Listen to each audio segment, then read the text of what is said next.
पक्का 2 कोस रास्ता पैदल चलकर स्कूल में पढ़ने जाया करता हूँ। मैं अकेले नहीं हूँ, 10-12 जने और हैं जिनके घर देहात यानी कि गांव में है। उनके लड़कों को 80% इसी प्रकार विद्या लाभ करना पड़ता है। अतः लाभ के अंकों में अंत तक बिल्कुल शून्य ना पड़ने पर भी जो जोर पड़ता है उसका हिसाब लगाने के लिए इन कुछ एक बातों पर विचार कर लेना बहुत ज्यादा होगा कि जिन लड़कों को सवेरे 8 बजे के भीतर बाहर निकलकर आने जाने में 4 कोस का रास्ता तय करना पड़ता है। 4 कोस के माने 8 मील नहीं, उससे भी बहुत अधिक। बरसात के दिनों में सर पर बादलों का पानी और पांव के नीचे घुटनों तक कीचड़ के बदले धूप के समुद्र में तैरते हुए स्कूल और घर आना जाना पड़ता है। उन अभागे बालकों को माँ सरस्वती प्रसन्न होकर वर दें कि उनके कष्टों को देखकर वो कहीं अपना मुंह दिखाने की बात भी नहीं सोच पाती। तदुपरांत यह कृतविद्य बालकों का दल बड़ा होकर एक दिन गांव में ही बैठे या भूख की आग को बुझाने के लिए कहीं और जगह चला जाए, उनके 4 कोस तक पैदल आने जाने की विद्या का तेज आत्म प्रकाश करेगा ही करेगा। कोई कोई को कहते सुना है, अच्छा जिन्हें भूख की आग है उनकी बात भले ही छोड़ दी जाए, परंतु जिन्हें वह आग नहीं, वैसे सब भले आदमी किस जाने किस गांव के लड़के की डायरी से उद्धृत है। उनका असली नाम जानने की किसी को आवश्यकता नहीं, निषेध भी है। चालू नाम तो रख लीजिए न्याड़ा, जिसके केश मुड़े हो, सुख के लिए गांव छोड़कर जाते हैं। उनके रहने पर तो गांव की ऐसी दुर्दशा नहीं होती। मलेरिया की बात नहीं छेड़ता, उसे रहने दो, परंतु इन 4 कोस तक पैदल चलने की आग में कितने भद्र लोग बाल बच्चों को लेकर गांव छोड़कर शहर चले गए, उनकी कोई संख्या ही नहीं है। इसके बाद एक दिन बाल बच्चों को पढ़ना लिखना भी समाप्त हो जाता है। तब फिर शहर की सुख सुविधा में रुचि लेकर वे लोग गांव में लौट कर नहीं आ पाते। परंतु रहने दो इन सब व्यर्थ बातों को।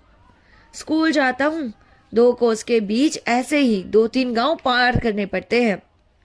किसके बाग में आम पकने शुरू हुए हैं, किस जंगल में करौंदे काफी लग गए, किसके पेड़ पर कटहल पकने का है और किसके अमृतवान केले की गहर करने वाली ही है, किसके घर के सामने वाली झाड़ी में अनानास का फल रंग बदल रहा है, किसके पोखर के किनारे खजूर के पेड़ से खजूर तोड़कर खाने से पकड़े जाने की संभावना कम है। इन सब खबरों को लेने में समय चला जाता है। परंतु जो वास्तविक विद्या है, कम्फस्टका की राजधानी का क्या नाम है, साइबेरिया की खान में चांदी मिलता है या सोना, यह सब आवश्यक तथ्य जानने का तनिक भी फुर्सत नहीं मिलती। इसलिए इम्तिहान के समय एडिन क्या है पूछे जाने पर कहता पर्शिया का बंदर, और हुमायूं के पिता का नाम पूछे जाने पर लिखाया तुगलक खां, एवं आज 40 का कोठा पार हो जाए पर भी देखता हूँ सब विषयों में धारण प्राय वैसी ही बनी हुई है। तदुपरांत प्रमोशन के दिन मुंह लटकाकर घर आता है और कभी दल बदल कर मास्टर को ठीक करने की सोचता है, कभी सोचता ऐसे वाहियात स्कूल को तो छोड़ ही देना चाहिए।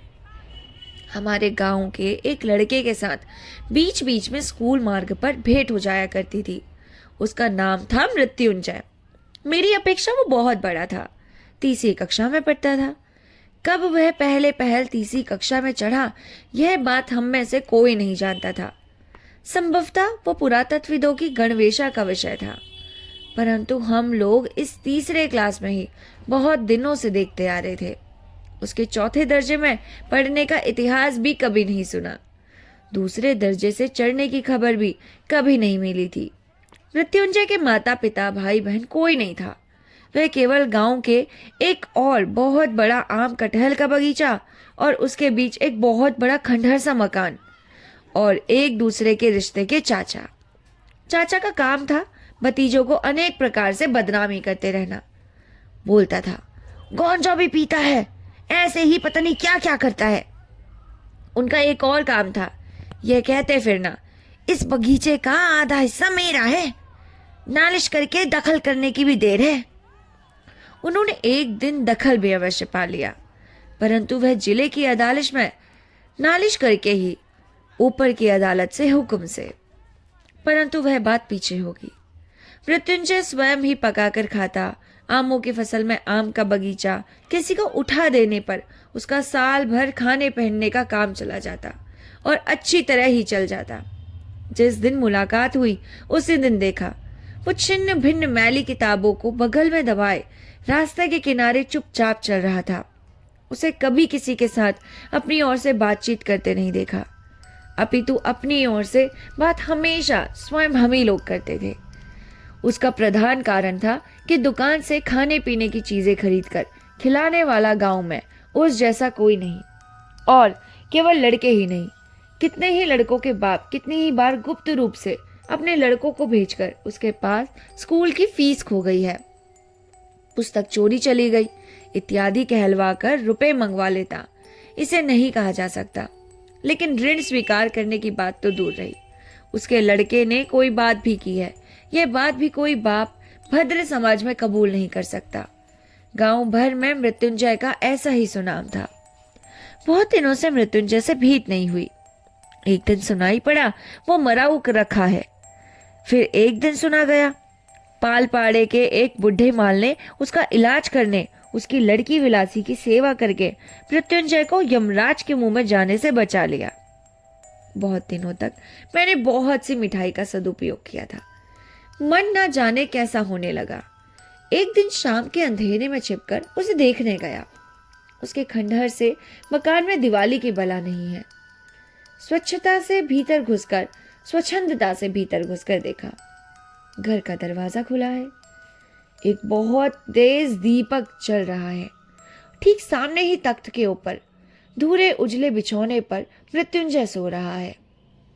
उसके कंकाल जैसे शरीर को देखते ही समझ में आ गया, सचमुच ही यमराज ने प्रयत्न करने में कोई कमी नहीं रखी, तो भी वह अंत तक सुविधा पूर्वक उठा नहीं सका। केवल उसी लड़की की जोर से। वह सिरहाने बैठी पंखे से हवा चल रही थी। अचानक मनुष्य को देखकर चौंक खड़ी हो गई। यह उसी बुढ़े सपेरे की लड़की विलासी है।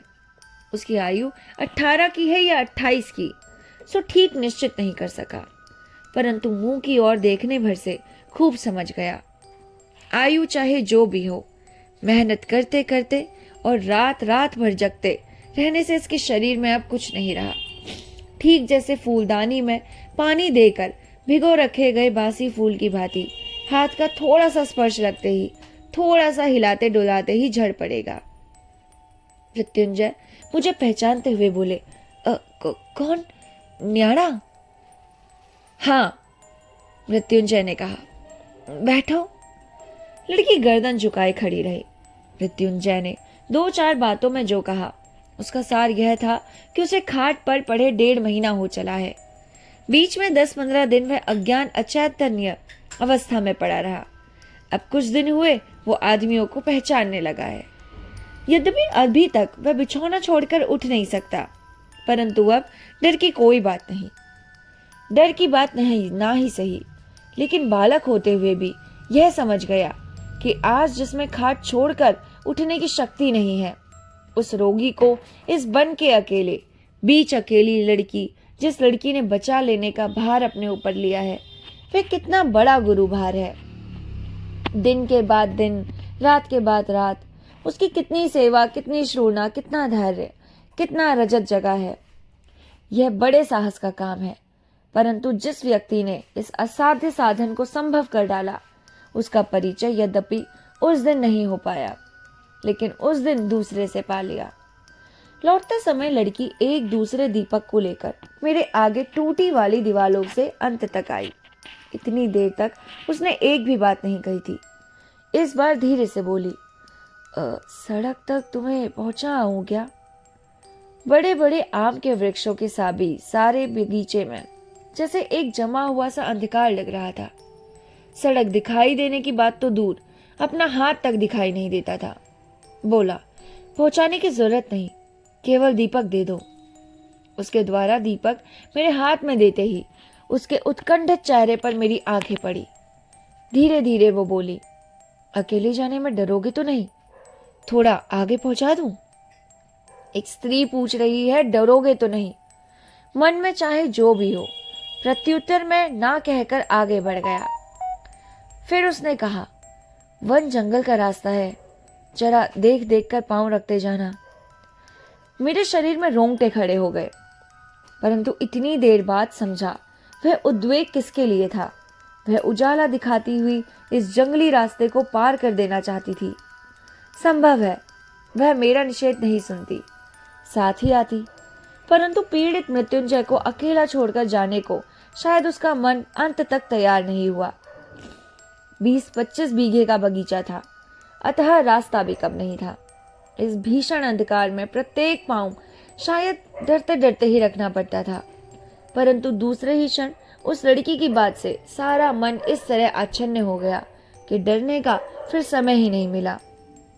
केवल ख्याल आने लगा, एक मृत प्राय रोगी को लेकर कितना कठिन है। मृत्युंजय को किसी भी समय मर सकता है। सारी रात इस जंगल के बीच अकेली लड़की क्या करेगी? किस तरह उसने अपनी ये रात काटी। इस घटना के बहुत दिन बाद एक बात मुझे याद आती है। अपने एक आत्मीय की मृत्यु के समय मैं उपस्थित था। अंधेरी रात, घर में लड़के बच्चे नौकर चाकर कोई नहीं था। घर में केवल उसकी स्वाधिकृता स्त्री और मैं ही थे। उनकी स्त्री ने शोक के आवेग में छाती पीटकर ऐसा कांड उपस्थित कर दिया कि यह भय हुआ कि कहीं उसके प्राण भी न निकल जाए।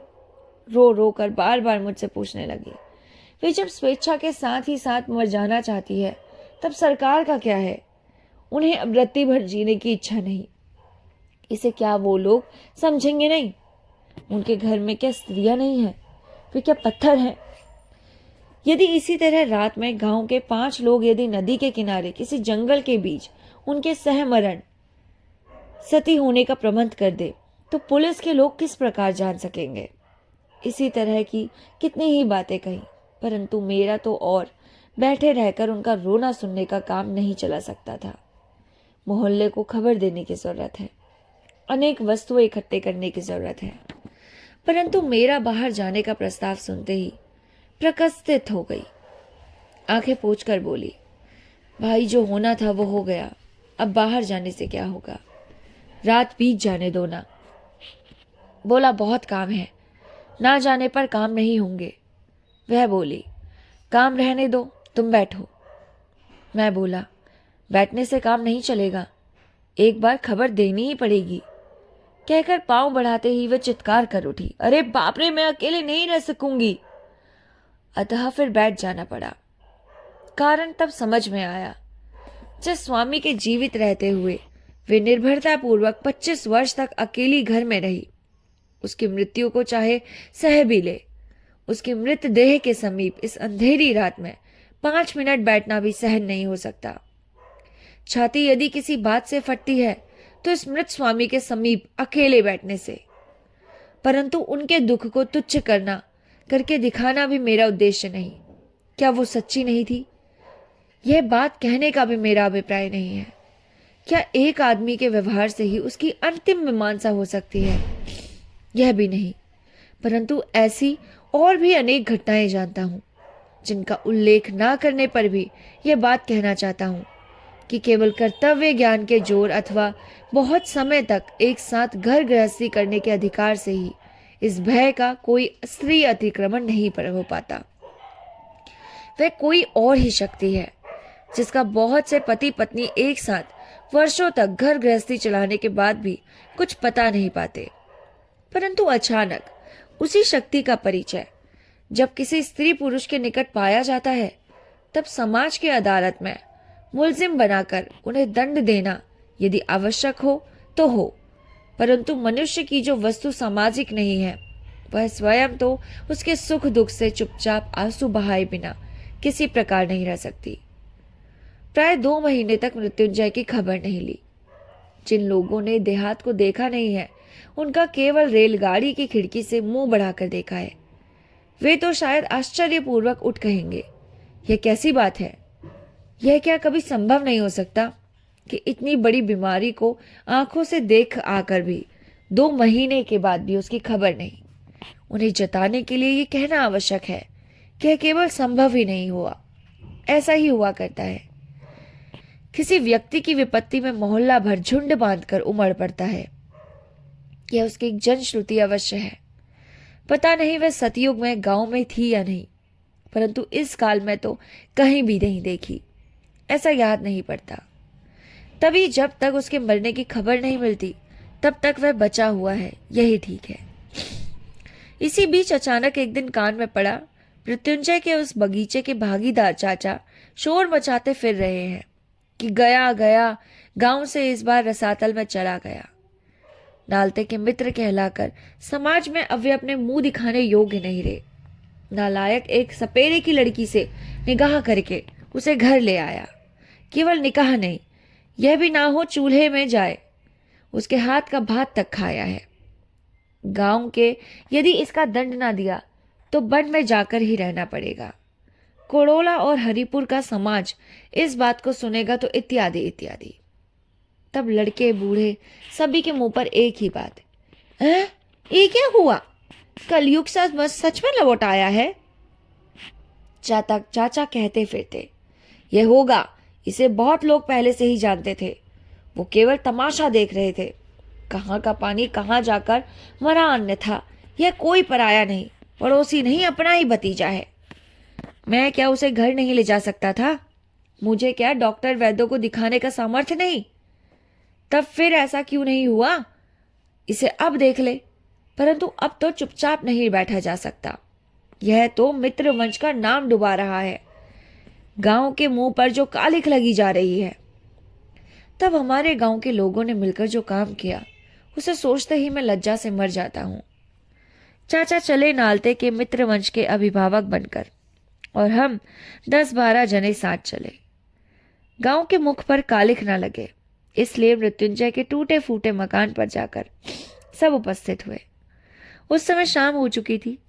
लड़की भग्न बरामदे के किनारे बैठी हुई रोटी बना रही थी। अचानक लाठी सोटा हाथ में लिए इतने लोगों को आंगन में देखकर भय से नीली पड़ गई। चाचा ने घर के भीतर जाकर देखा, मृत्युंजय सो रहा था। झटपट सांकल चढ़ा दी। उस भय के कारण मृत पाए लड़की से संभाषण शुरू कर दिया। अधिक क्या कहा जाए, संसार के किसी भी चाचा ने किसी भी समय शायद भतीजे की स्त्री से ऐसे संभाषण ना किया होगा। वह ऐसा था कि लड़की हीन सपेरे की लड़की होते हुए भी उसे सहन नहीं कर सकी। आंखें उठाकर बोली, मेरे पिता ने बाबू के साथ निकाह कर दिया है, जानते हो? चाचा बोले, ठहर तो रही, इत्यादि इत्यादि।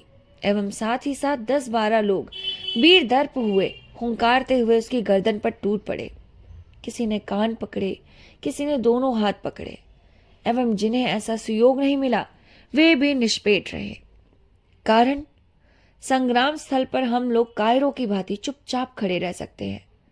हमारे विरुद्ध इतनी बड़ी बदनामी करने फिरने में शायद नारायण के प्रतिनिधियों की आंखों को भी लाज लगेगी। यहां पर एक अप्रासंगिक बात कह देना चाहता हूं। सुना है विलायत आदि मलेच्छ देशों में पुरुषों में एक कुसंस्कार है, स्त्रियों को दुर्बल एवं निरुपाय कहकर उनके शरीर पर हाथ नहीं उठाते। यह भला क्या बात हुई?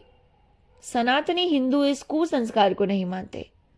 हम लोग कहते हैं जिसके शरीर में जोर नहीं उसी के शरीर पर हाथ उठाया जाता है, वह स्त्री पुरुष में कोई भी क्यों ना हो। लड़की जो पहले ही एक बार अनर्गत होकर उठ पड़ी थी, उसके बाद एकदम चुप रह गई। परंतु हम लोग जब उसे गांव से बाहर छोड़कर आने के लिए घसीटने लगे तब विनय करती हुई कहने लगी, बाबू लोगों, मुझे एक बार छोड़ दो, मैं रोटियों को घर में रखाऊं, बाहर रह जाने से सियार कुत्ते खा जाएंगे, रोगी मनुष्य को सारी रात खाना नहीं मिलेगा। मृत्युंजय बंद कमरे के भीतर पागल की भांति सर ढूंढने लगा, दरवाजे पर पांव की ठोकर मारने लगा। परंतु हम लोग उससे रत्ती भर भी प्रसन्न नहीं हुए। स्वदेश के कल्याण के लिए सब कुछ आकतर भाव से सहकर उसे घसीट कर खींचते हुए चल दिए। इसलिए कह रहा हूं क्योंकि मैं भी बराबर उनके साथ था। परंतु मुझ में एक दुर्बलता थी, मैं उसके शरीर से हाथ नहीं लगा सका, अपितु जैसे भीतर ही भीतर रो उठा। उसने अत्यंत अनुचित कार्य किया है, एवं उसे गांव के बाहर निकाल देना ही उचित है। परंतु फिर भी हम लोग कोई अच्छा काम कर रहे हैं, यह भी किसी तरह समझने में नहीं आया। मेरी बात रहने दो। आप यह ना सोच ले कि देहात में उदारता का नितांत अभाव होता है। बिल्कुल नहीं। अपितु बड़े आदमी होने पर हम लोग ऐसी उदारता प्रकट करते हैं कि सुनकर आप लोग अवाक रह जाएंगे। यह मृत्युंजय यदि किसी के हाथ से भात खाने का अक्षम्य अपराध नहीं करता तो हम लोगों को इतना क्रोध नहीं आता। और कायस के लड़के का सपेरा की लड़की के साथ ने कहा, यह तो एक हंसकर उड़ा देने वाली बात है, परंतु गजब कर दिया इस भात खाने ने। भले ही हो वो 2.5 महीने से बीमार, भले ही हो वो शय्याशायी, परंतु इसी से भात, पूड़ी नहीं, संदेश नहीं, बकरे का मांस नहीं, भात खाना तो अन्न पाप है। वह तो फिर सचमुच ही माफ नहीं किया जा सकता। इसलिए देहात के लोग संकीर्ण हृदय नहीं है। 4 कोस पैदल चली जो विद्या जिन सब लड़कों के पेट में है, वही तो एक दिन बड़े होकर समाज के शिरोमणि होते हैं। देवी वीणा पड़ी के वर से उनमें संकीर्णता किस तरह आ सकती है? यही देखो, इसके कुछ दिन बाद ही प्रातः स्मरणीय स्वर्गीय मुखोपाध्याय महाशय की विधवा पुत्र वधू मानसिक वैराग्य से 2 वर्ष तक काशीवास करके तब लौटी। तब निंदक लोग कानाफूसी करने लगे। आधी संपत्ति इस विधवा की है, पीछे उसके हाथ से निकल जाए, इस भय से छोटे बाबू प्रयत्न और बड़े परिश्रमी के बाद बहू जी जहां से लौटा लाए हैं, काशी ही होगी।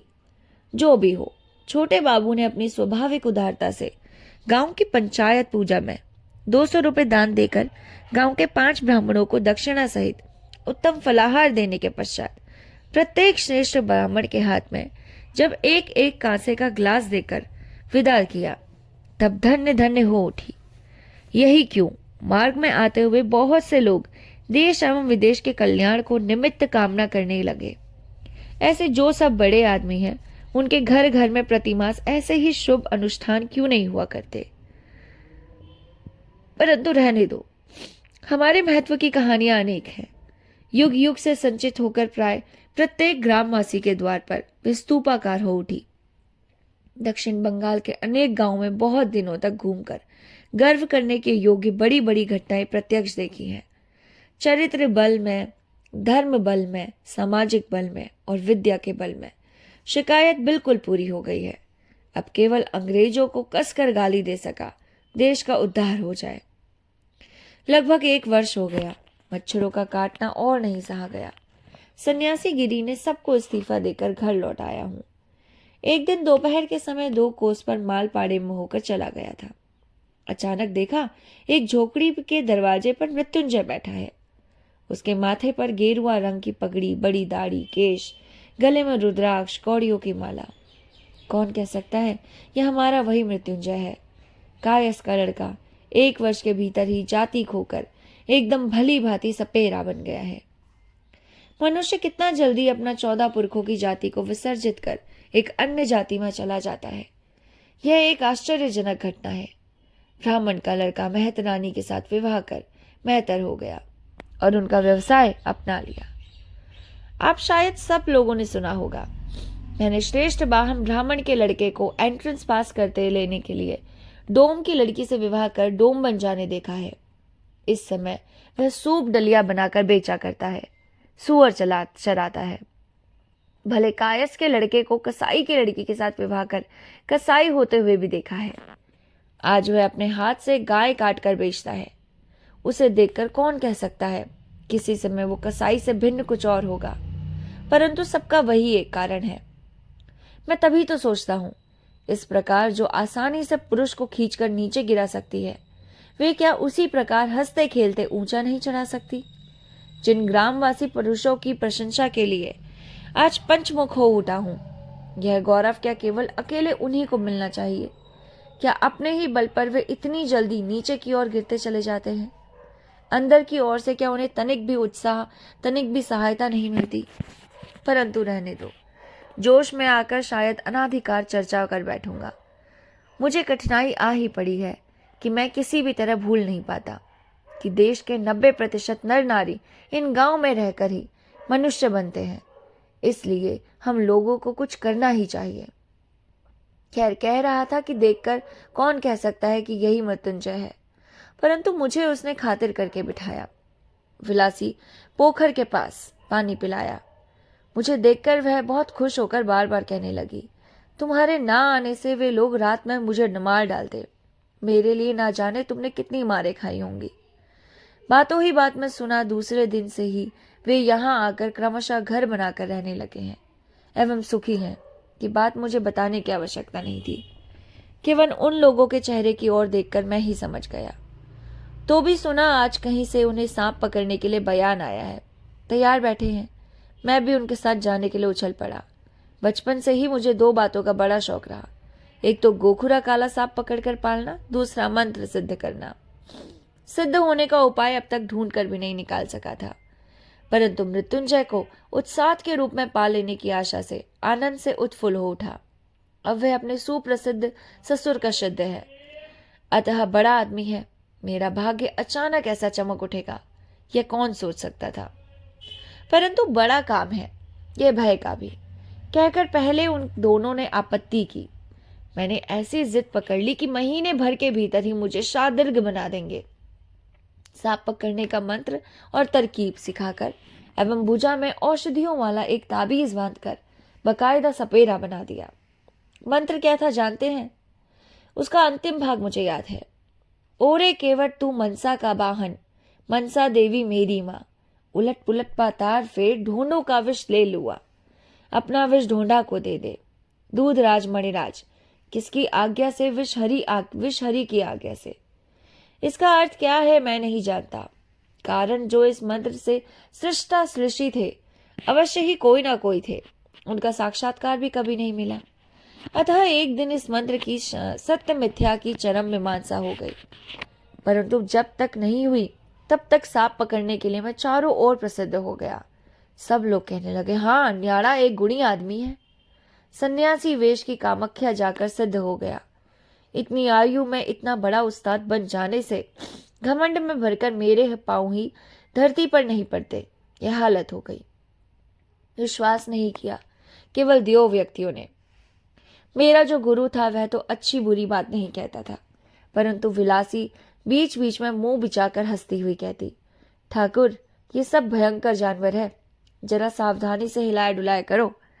वस्तुतः मैं विष दंत तोड़ने, सांप के मुंह से विष निकालने के काम ऐसे लापरवाही से करने लगा कि वह सब याद करके मेरा शरीर आज भी कांप उठता है। असल बात यह है कि सांप पकड़ना भी कठिन नहीं। पकड़े हुए सांप को 2-4 दिन हांडी में बंद करने के बाद उसके विंश दांत तोड़े जाए या ना तोड़े जाए, किसी भी तरह वह काटना नहीं चाहता। फन उठाकर काटने का बहाना भी करेगा, भय दिखाएगा, लेकिन काटेगा नहीं। बीच बीच में हम गुरु शिष्यों के साथ विलासी तर्क करती। सपेरों का सबसे लाभदायक व्यवसाय है जड़ी बूटी बेचना, जिसे देखते ही सांप को भगाने का रास्ता नहीं मिलता, लेकिन उससे पहले एक मामूली सा काम करना पड़ता है। जिस सांप को जड़ी दिखाकर भगाना हो, उसके मुंह को एक लोहे की सलाख गर्म करके कई बार दाग देना चाहिए। तदुपरांत उसे सलाख दिखाओगे या एक सीख दिखा दो, उसी को देखकर भाग जाने के बजाय वो सोचने लगेगा। एक काम के विरुद्ध विलासी भयानक आपत्ति करती हुई मृत्युंजय से कहती, देखो इस तरह मनुष्य को ठगना मत। मृत्युंजय कहता, सभी करते हैं, इसमें दोष क्या है? विलासी कहती, करने दो सबको, हम लोगों को तो खाने पीने की फिक्र नहीं है, फिर हम लोग झूठ मूठ लोगों को ठगने जाएं। एक और बात मैंने बराबर लक्ष्य की। सांप पकड़ने का बयान आते ही विलासी अनेक प्रकार की बाधा देने का प्रयत्न करती। आज शनिवार है, कल मंगलवार है, ऐसे कितने ही मृत्युंजय के उपस्थित ना होने पर एकदम भगा ही देती। परंतु उपस्थित रहने पर रुपए नकद का लोभ वह संवरण नहीं रख पाती। मुझे तो एक तरह का नशा सा उठ खड़ा हुआ था। अनेक प्रकार उसे उत्तेजित करने की चेष्टा में कभी नहीं रहने देता। वस्तुतः इसमें मजे के अतिरिक्त कहीं भय भी है। यह बात मेरे मन में ठहरती ही नहीं, परंतु इस पाप का दंड मुझे एक दिन अच्छी तरह भोगना पड़ेगा। उस दिन 1.5 कोस की दूरी पर एक ग्वाले के घर सांप पकड़ने गया था। विलासी हमेशा साथ जाती थी, आज भी साथ थी। मिट्टी की मढ़ैया में थोड़ी सी खोज करते ही एक बिल का चिन्ह मिल गया। हम में से किसी ने नहीं देखा, लेकिन विलासी सपेरे की लड़की थी। उसने झुककर कुछ कागज के टुकड़े उठाते हुए मुझसे कहा, ठाकुर, जरा सावधानी से खोदना, एक ही सांप नहीं है, एक जोड़ा तो है ही, शायद और भी अधिक होंगे। मृत्युंजय बोला, ये तो लोग कहते ही हैं, एक ही आकर घुसा है, एक ही दिखाई दिया है। विलासी ने कागज उठाते हुए देखा,